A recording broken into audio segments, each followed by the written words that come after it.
दोस्तों 1 जुलाई 2024 से 3 major criminal law replace कर दिए गए हैं। उनके स्थान पर नए कानून आए हैं। अब यदि आप एफआईआर दर्ज कराते हैं तो इसमें क्या बदलाव किए गए हैं, इसमें क्या चीज़ जोड़ी गई है और कैसे एफआईआर दर्ज होगी, पुलिस की भूमिका क्या होगी, उनकी क्या जिम्मेदारी होगी और पुराने कानून में किस धारा में एफआईआर दर्ज होती थी और नए कानून में किस धारा में एफआईआर दर्ज होगी, इस संबंध में मैं आपको विस्तृत जानकारी इस वीडियो में दे रहा हूं। अभी तक आपने मेरे चैनल को सब्सक्राइब नहीं किया है, आप मेरे चैनल पर नए हैं तो मेरे चैनल को सब्सक्राइब करें और बेल आइकन का बटन प्रेस करें। दोस्तों पुराने जो एफआईआर होती थी, यदि किसी व्यक्ति के साथ कोई घटना घटित हुई, वो एफआईआर करने जाता था तो उसमें सीआरपीसी के तहत सेक्शन 154 में एफआईआर दर्ज की जाती थी। लेकिन वर्तमान में जो नया कानून आया है उसमें सेक्शन 173 के तहत एफआईआर दर्ज की जाएगी। अब इनमें क्या बदलाव आया है? पहले 154 में जब एफआईआर दर्ज की जाती थी तो एफआईआर दर्ज करने के 2 तरीके थे। या तो आप मौखिक रूप से एफआईआर दर्ज करेंगे या लिखित रूप से आप संबंधित थाने में जाते थे या मौखिक आप एफआईआर दर्ज कराते थे या पुलिस को संबंधित अधिकारी को लिखित में आवेदन देते थे। यही प्रक्रिया जो है वो अभी नए कानून में भी है कि आप मौखिक एफआईआर दर्ज करा सकते हैं और लिखित में भी आप एफआईआर दर्ज करा सकते हैं।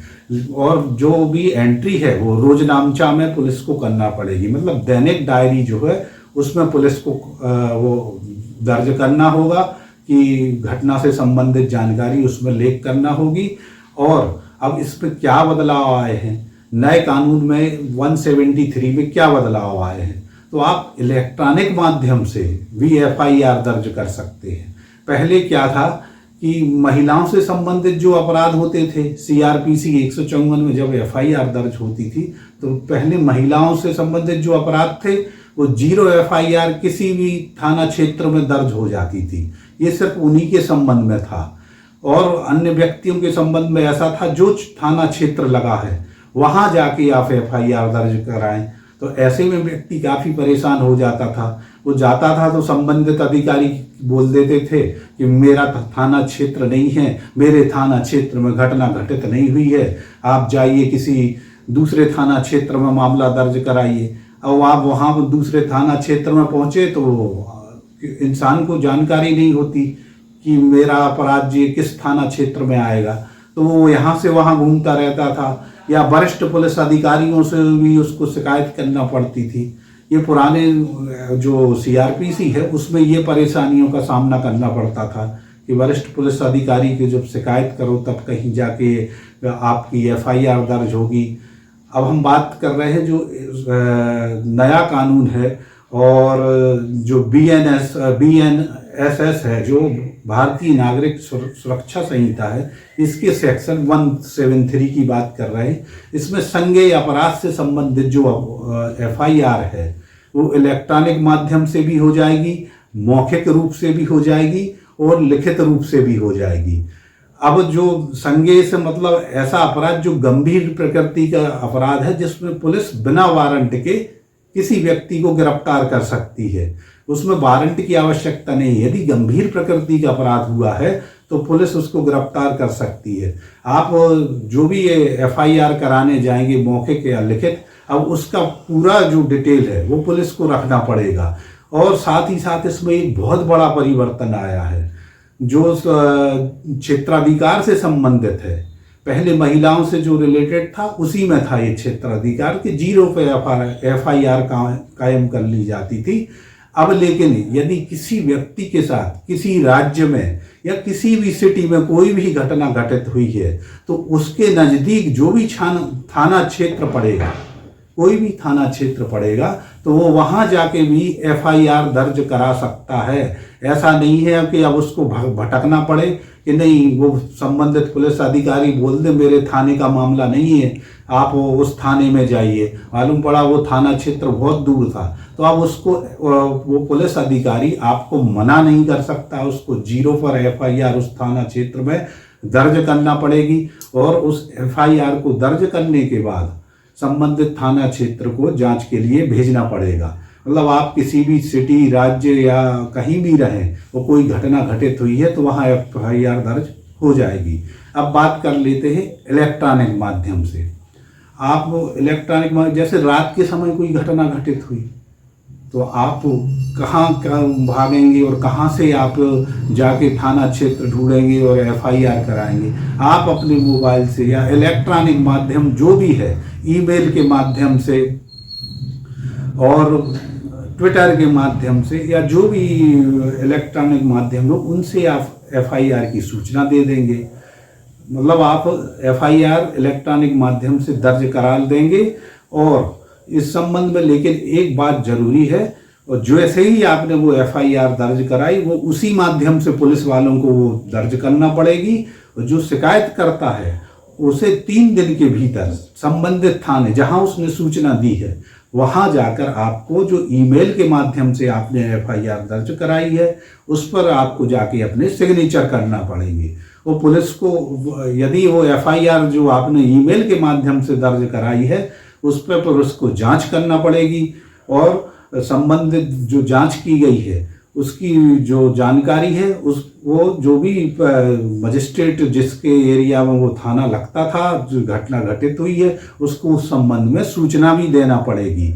अब हम बात करेंगे यदि कोई छोटे मामले हुए, अब हम बात करते हैं BNSS के सेक्शन 173(3) की, भारतीय नागरिक सुरक्षा संहिता की धारा 173(3) की, जिसमें जो कम गंभीर प्रकृति के अपराध हैं जिनमें 3 वर्ष से लेकर 7 वर्ष से कम की सजा का प्रावधान है। पुलिस पहले क्या करती थी कि जिनमें कम सजा का प्रावधान है वो FIR तुरंत दर्ज कर लेती थी या किसी दबाव के चलते या अन्य किसी कारण से FIR दर्ज कर लेती थी। लेकिन अब ऐसा नहीं होगा। इन जिन भी अपराधों में कम सजा का प्रावधान है उसकी पहले आपको जांच करना पड़ेगी। ये जांच 14 दिन में पूर्ण करना पड़ेगी कि ये अपराध घटित भी हुआ है, ऐसी घटना घटित हुई है या नहीं हुई है। जब यदि घटना घटित हुई है तब आप जाके उस FIR को जो जांच की है तब कहीं जाके वो अपराध पूर्ण होगा। अब हम बात कर लेते हैं जो CRPC में सेक्शन 155 था NCR, उसमें न्यायालय में कार्यवाही के लिए बोला जाता था कि जो भी घटना है आप जाके न्यायालय में कार्यवाही करें। अब वो वर्तमान में BNSS में सेक्शन 174 होगा और इसमें जो भी आप जो कार्यवाही करेगा पुलिस वाला उसको ये डायरी भी लिखना पड़ेगी, दैनिक डायरी, जिसको रोजनामचा भी बोलेंगे। ये मजिस्ट्रेट के समक्ष आपको प्रस्तुत करना पड़ेगा, चाहे वो किसी इलेक्ट्रॉनिक माध्यम से हो, किसी भी गैजेट से हो या टैबलेट पे हो या मोबाइल पर, वो मजिस्ट्रेट के सामने प्रस्तुत करना पड़ेगा 15 दिन के भीतर कि हमने इसमें 15 दिन के भी क्या कार्यवाही की है। और यदि संबंधित मजिस्ट्रेट के समक्ष परिवाद या कंप्लेंट कोई आवेदन दिया है कि मैंने FIR की थी, कोई कार्रवाई नहीं हुई, तो मजिस्ट्रेट के समक्ष क्योंकि 15 दिन के अंदर आपको दैनिक डायरी देना है तो वो देखेंगे कि आपने क्या कार्रवाई की है। और ऐसा तो नहीं गंभीर प्रकृति के मामले को आपने एक छोटा मामला बता दिया या असंज्ञेय मामले में आपने दर्ज कर लिया है, तो इस संबंध में ये बहुत सुधार किए गए हैं कानून में। इससे ये जानकारी भी हो जाएगी कि आपने गंभीर अपराध को छोटे से अपराध में तो नहीं दर्ज कर लिया है। तो जो भी व्यक्ति है, जो पीड़ित है, जो शिकायत करता है, उसके साथ ही एक न्याय हो सकेगा। अब पुलिस की जिम्मेदारी भी नए कानून में तय की गई है। यदि शिकायतकर्ता द्वारा किसी भी प्रकार से शिकायत दर्ज कराई जाती है, मौखिक, लिखित या इलेक्ट्रॉनिक माध्यम से, तो इसमें एक नियम सुनिश्चित किए गए हैं कि पुलिस उसकी व्यवस्थित जांच करे और FIR दर्ज करते समय नियमों का पालन करे।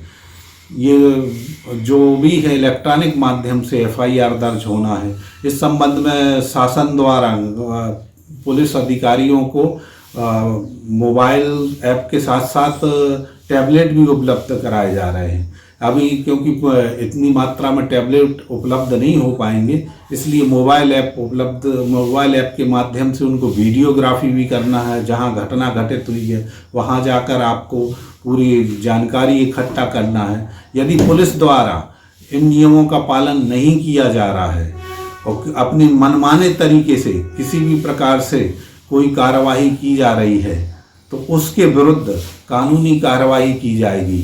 सेक्शन 199 BNS के तहत उस पर कार्रवाई की जाएगी, जिसमें 6 माह की सज़ा से लेकर 2 साल तक की सज़ा हो सकती है और जुर्माने का भी प्रावधान किया गया है। साथ ही साथ उसकी विभागीय जांच भी की जा सकती है। जैसा पहले था, अब उसमें और स्ट्रिक्टता आई है। अब पुलिस की मनमर्जी नहीं चलेगी, पुलिस ऐसा कुछ भी नहीं कर सकती। पहले क्या था, आप थाने में बैठ के नक्शा बना लिए, मौका नक्शा, अपराध विवरण, जो भी है, जो भी कानूनी कार्रवाई है, बहुत सी कानूनी कार्रवाई आप थाने पर बैठकर कर लेते थे और घटना स्थल पर भी नहीं जाते थे, पूछताछ भी नहीं करते थे। अब ये पुलिस की मनमर्जी ख़त्म कर दी गई है, अब ये नहीं चलेगा। नहीं, पुलिस वाले के विरुद्ध कठोर कानूनी कार्रवाई की जाएगी। ऐसी ही महत्वपूर्ण जानकारी लेके मैं आपके समक्ष आता रहूँगा। नमस्कार।